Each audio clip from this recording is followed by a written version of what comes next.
വിശുദ്ധ മർക്കോസ് എഴുതിയ സുവിശേഷം അദ്ധ്യായം 16, 14 മുതൽ 20 വരെയുള്ള വാക്യങ്ങൾ.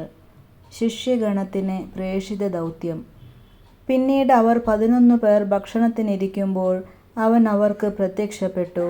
ഉയിർപ്പിക്കപ്പെട്ടതിനു ശേഷം തന്നെ കണ്ടവരെ വിശ്വസിക്കാത്തതു നിമിത്തം അവരുടെ വിശ്വാസരാഹിത്യത്തെയും ഹൃദയകാഠിന്യത്തെയും അവൻ കുറ്റപ്പെടുത്തി. അവൻ അവരോട് പറഞ്ഞു, നിങ്ങൾ ലോകമെങ്ങും പോയി എല്ലാ സൃഷ്ടികളോടും സുവിശേഷം പ്രസംഗിക്കുവിൻ.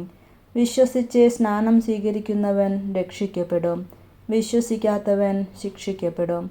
വിശ്വസിക്കുന്നവരോടുകൂടെ ഈ അടയാളങ്ങൾ ഉണ്ടായിരിക്കും. അവർ എൻ്റെ നാമത്തിൽ പിശാചുക്കളെ ബഹിഷ്കരിക്കും, പുതിയ ഭാഷകൾ സംസാരിക്കും, അവർ സർപ്പങ്ങളെ കയ്യിലെടുക്കും, മാരകമായ എന്തു കുടിച്ചാലും അത് അവരെ ഉപദ്രവിക്കുകയില്ല. അവർ രോഗികളുടെ മേൽ കൈകൾ വയ്ക്കും, അവർ സുഖം പ്രാപിക്കുകയും ചെയ്യും.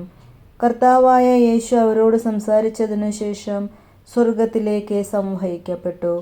അവൻ ദൈവത്തിൻ്റെ വലതുഭാഗത്ത് ഉപവിഷ്ടനായി. അവർ എല്ലായിടത്തും പോയി പ്രസംഗിച്ചു.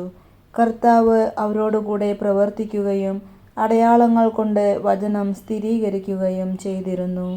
നമ്മുടെ കർത്താവായ മിശിഹായ്ക്ക് സ്തുതി.